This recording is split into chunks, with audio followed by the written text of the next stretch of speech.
Kalau di FIDA sudah kita bikin trek 417 meter. Sampai hari ini belum kita buka, karena kalau kita buka masyarakat pasti akan ada reaksi. Tadinya memang buat Polres, kalau Polres pertama kali yang buka saja, masyarakat nggak akan ada reaksi. Nah, Jape udah ada di Rekapida. Ide deh, lagi rapat ya, rapat kerja yang pertama untuk Pengcap, pengurus cabang ini Kota Bekasi. Nah, gimana nih jalan rapatnya? Sepertinya rapatnya ulet. Kayak ini dong, ulet sutra. Bukan, itu ulat. Ulet banget. Jadi masukan-masukan banyak banget dari beberapa pengurus ya, yang ternyata juga mereka dari klub, baik itu klub mobil ataupun klub motor ya. Semua guyup jadi satu memberikan masukan ya, usulan. Dimana usulannya itu tentunya untuk kemajuan Kota Bekasi ya, khususnya di bidang otomotif. Nah nih, penasaran nggak ini mereka ngomongin apa? Ya, daripada penasaran, kita langsung aja ya, kita langsung kita lihat ya, bocoran. Ini sebenarnya internal nih ya, rapat kerja internal. Cuma kata Pak Dewan, bikin video posting aja, posting biar orang tahu kerjanya ini itu apa, katanya begitu. Boleh Pak Dewan, siap Pak Dewan. Karena gue juga pengurus nih, tapi gue tukang ngurus ngerekam aja. Ya, semoga pengurus semua pada nonton ya vlog gue ya. Ya, kita langsung aja ya, ngomongin apa sih mereka, yuk. Untuk kaitan dengan Porda, memang kita fokus di 2 cabang itu. Nomornya ada 4.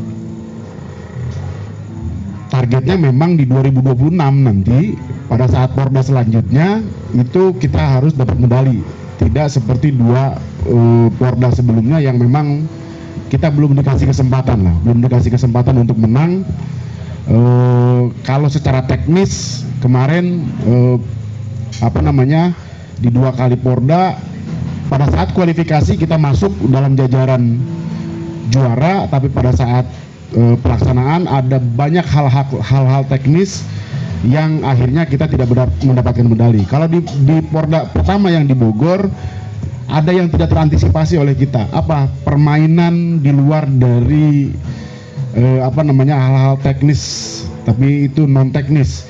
Pembalap kita ada yang bajak tengah malam, ada yang bajak, nggak ngerti di persoalan apa, tahu-tahu besoknya pas final itu, padahal di kualifikasi juara 1 kualifikasinya. Tapi pada saat finalnya karena malamnya ada yang bajak, tetap ada, cuman paling belakang. Ada kendala, dia nggak terlalu bersemangat balapan. Di periode kedua di Porda selanjutnya kita antisipasi itu, tapi karena juga kesalahan prediksi kita, Grace Track itu diselenggarakannya di Banjar. Kebetulan di Banjar kita memang punya atlet dari Banjar, dari Pangandaran. Ternyata atlet Banjar dan atlet Pangandaran itu mereka ada kode etik yang ternyata itu berpengaruh terhadap performa si atlet kita. Dia sudah ada di depan, cuman karena dia nggak konsentrasi sampai motornya patah. Sampai kendaraan kita itu sampai bengkok lah gitu. Jadi pas jatuh dia nggak kontrol, akhirnya jatuh. Akhirnya nggak dapat medali. Nah, untuk yang besok kita fokus di situ. Tapi untuk yang mobil, untuk yang GP dan yang lain-lainnya itu murni profesional. Itu diserahkan kepada masing-masing atlet dan klub. Nah, yang memang kita harus cari adalah bekerja sama dengan klub, memfasilitasi mereka, baik itu di persoalan izin, persoalan permit luar negeri dan yang lain-lainnya. Nah, itu yang memang andil kita di persoalan prestasi. Komunikasi dengan mereka ini yang penting betul kita lakukan. Teman-teman di bidang prestasi, kemarin juga saya sudah komunikasi dengan Ahmad Jayadi. Dia juga mau untuk mulai memikirkan bagaimana Kota Bekasi punya atlet untuk minimal Porda dulu. Porda kita bisa juara, atletnya dari Kota Bekasi bagus dan menang. Sementara ini belum ada dari Kota Bekasi yang bagus dan menang. Kenapa? Karena memang untuk mencetak atlet itu yang seperti yang kemarin saya share saya share ke teman-teman, memang harus dari umur segitu. Dari umur 11 tahun kita didik dia, dan target juaranya itu ketika dia sampai umur 18 tahun. 18 tahun baru kelihatan dia bisa berprestasi atau enggak. Kalau enggak dari umur 11 tahun, atlet itu enggak ketemu beneran. Nah, makanya ini butuh betul detail. Nah, yang paling penting sebenarnya dari bidang prestasi itu adalah kerjasama antara klub, atlet, sponsorship, sama organize. Ini memang penting banget kita bekerja sama dengan organize, bisa menggelar banyak kegiatan-kegiatan prestasi. Nah, ukuran prestasinya misalkan drifting, slalom, banyak diselenggarakan di Kota Bekasi, banyak muncul atlet-atlet Bekasi dari bidang-bidang itu. Nah, itu ukuran keberhasilannya, walaupun di mata pemerintah hanya 2 cabur itu aja, road race dan grass track gitu. Itu mungkin ya. Assalamualaikum warahmatullahi wabarakatuh. Selamat malam Pak Ketua. Selamat malam Ketua Sidang. Malam Pak Wakil Ketua. Dalam bidang pengembangan prestasi ini, sebentar. Kalau menurut saya ini kan bidang yang baru mungkin di ini Om ya.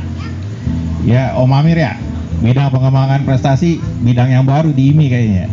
Karena saya nggak dapat bocoran di Google tentang ini. Jadi saya cari terkait sama dengan program kerjanya itu nggak ada gitu. Jadi saya nggak bisa nyontek gitu kan. Nah, okay. Kalau nggak salah saya juga lihat Om Amir pada saat pembentukan pengurus di sini kan menyatakan kalau harus ada program pengembangan prestasi itu ya, Om Amir ya. Oke. Jadi mungkin bisa dilihat di slide-nya yang saya kirim ke grup. Udah saya buat karena mungkin dadakan, mungkin kurang rapi. Dari jam 9 malam kemarin itu baru saya buat grup. Dan sekitar jam 10-an sampai jam setengah 11-an itu baru ada nih draftnya gitu. Jadi mohon maaf kalau memang ada apa yang memang kurang, mungkin ada masukan dari teman-teman sekalian. Jadi dalam bidang pengembangan prestasi ini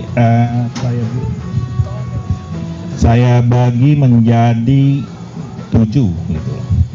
7 program kerja untuk bidang pengembangan prestasi.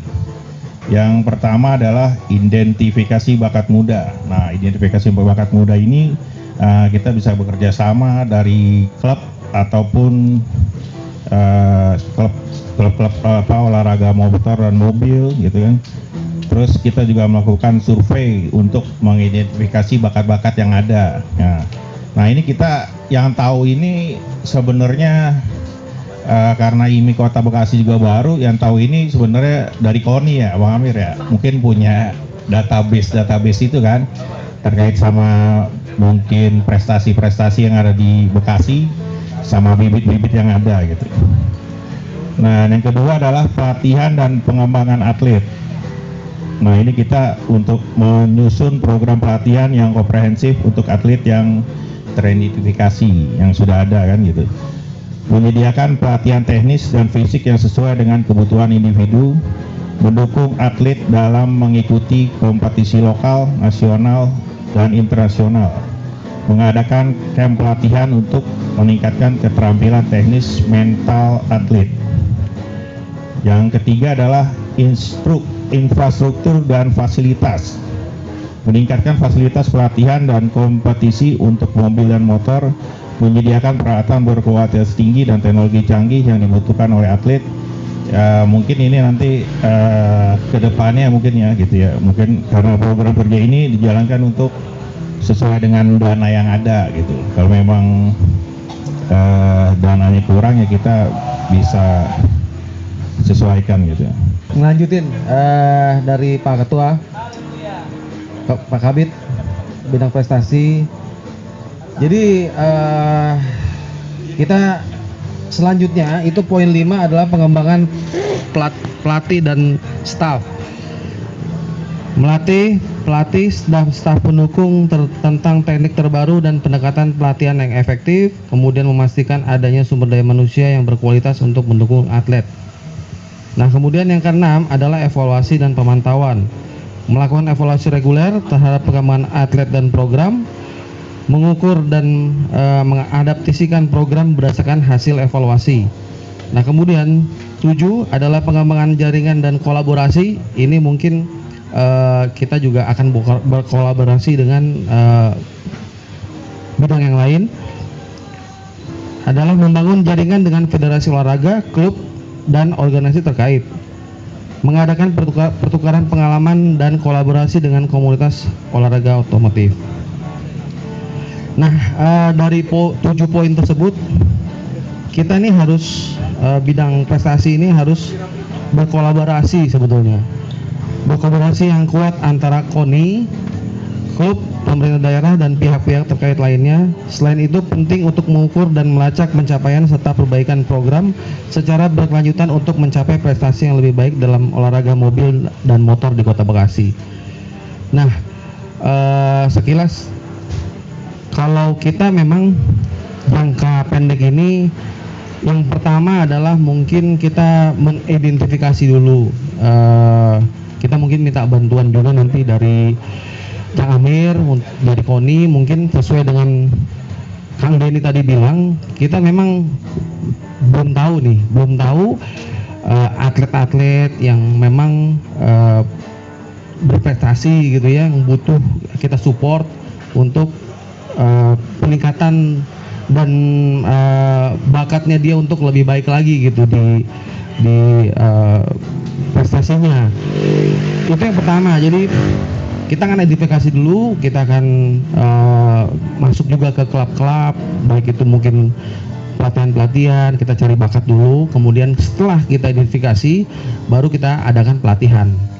Nah, ini pun tadi saya juga bicara dengan Kang Denny mungkin terkait dengan anggaran. Nah, itu kan nanti kan didiskusikan lagi gitu ya, karena itu balik lagi terkait dengan anggaran dan sebagainya gitu ya.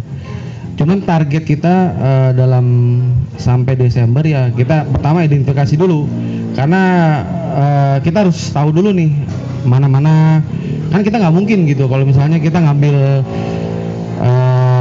survei langsung ke lapangan, kita ngelihat nih yang drag race nih yang cakep yang mana, yang ngebut, yang menang terus. Nah, itu kan nggak mungkin, karena kan dia bukan mungkin klubnya klub jalanan gitu ya. Nah, itu otomatis kita harus kerjasama dulu juga dengan tim member ya kan. Dia harus jadi member dulu, kemudian baru kita bina gitu ya. Karena kan kita maunya kan ini semuanya kan ada di IMI Kota Bekasi gitu ya. Jadi kita prestasinya pun dia harus ada di IMI Kota Bekasi gitu. Kita fokus itu dulu, pertama identifikasi, kemudian baru kita adakan pelatihan. Sebenarnya kalau 1 kilometer itu dijejerin bisa puluhan ruko, dan belakangnya itu sirkuit drag, dan Harapan Indah punya kemungkinan bisa, karena lahan mereka masih punya ribuan hektar dan mereka welcome. Town management memang berantem karena pakainya yang Transera ditolak, nggak boleh. Tapi kalau kita sendiri ada orang yang memang mau investasikan, atau kita sendiri mau investasikan, bodongnya 2 miliar, rapihnya 5 miliar, maka ada hak pengelolaan 5 tahun untuk kawasan itu, atau di Citra Grand. Kalau di Vida sudah kita bikin trek 417 meter. Sampai hari ini belum kita buka, karena kalau kita buka masyarakat pasti akan ada reaksi. Tadinya memang buat Polres, kalau Polres pertama kali yang buka saja masyarakat nggak akan ada reaksi. Cuma karena Polresnya nggak buka-buka, kita nggak berani. Kenapa? Sekali kita buka pasti ada reaksi dari masyarakat. Kenapa? Bukan Polres gitu, karena berisiknya luar biasa. Tapi kalau Harapan Indah mungkin. Nah, maksudnya gini, drag sebenarnya kata kunci. Dimanapun tempat di Kota Bekasi, ini harus jadi motivasi kita. Boleh 2 tahun kita pengurusan nggak terrealisasi, tapi ini harus jadi motivasi di kita semua bagaimana caranya sirkuit drag di Kota Bekasi itu terrealisasi, karena semuanya dari situ.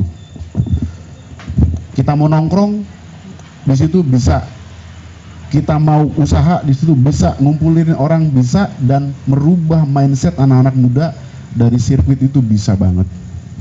Nah, jadi itu mungkin mimpi besar yang sampai hari ini saya belum bisa realisasikan karena banyak banget handicap. Berharap kita semua bisa pikirkan sama-sama. Tadi yang saya bilang gambaran kecilnya bodongnya segitu, oke-nya segitu.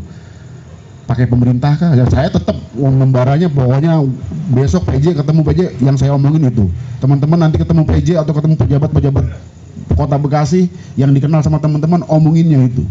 Bisa. Pemerintah Kota Bekasi duitnya banyak, cuman memang political will-nya yang belum dari wali kota ya, terutama wali kota. Kalau DPRD ada saya, sudah pasti itu saya okehin gitu loh. Itu mungkin dari saya. Kita kasih plus buat Om Ketua. Itu jadi guideline kita lah ya, mimpi kita bersama. Tapi sekali lagi kita turun ke bumi gitu ya, karena kepengurusan kita ini hanya 2 tahun. Nah, itu dia ya, segelintir obrolan dan obrolan. Masukan-masukan program yang akan dilaksanakan oleh para pengurus cabang Ikatan Motor Indonesia. Apaan lu bilang? Balap kuda, ini motor. Imi. Ganggu aja orang lagi ngevlog biar ada angin-anginnya tuh. Oke, itu ya. Sedikit liputan Jape ya dalam vlog Jape. Asik. Ya. Acara rapat kerja Pengcap IMI Kota Bekasi, di mana banyak sekali masukan-masukan yang diutarakan oleh para pengurus IMI yang baru ya. Semoga nanti kedepannya dapat terrealisasi dan menciptakan Kota Bekasi lebih baik lagi dalam bidang otomotif ya. Banyak banget ide, tapi yang sulit itu menyatukannya ya. Menyatukan dan mengeksekusi sebuah ide tersebut karena banyak kepala gitu ya. Ya, kita optimis saja ya sebagai insan otomotif di Kota Bekasi. Kita pengen Kota Bekasi ini menjadi anginnya asik. Menjadi sesuatu kota yang mantep, yang bagus gitu ya. Jangan dikenal sebagai kota planet ya. Oke. Jape Sitorus, owner dari Jape Record, pamit undur diri dulu. Ya, semoga banyak yang nonton nih vlog gue ya tentang IMI, karena akan banyak seputaran video-video vlogger tentang IMI ya, karena gue sebagai pengurus IMI. Mana? Oh, ini dia. Tukang rekam sih pas yang pastinya. Oke, dadah, bye bye. Hei, dadah.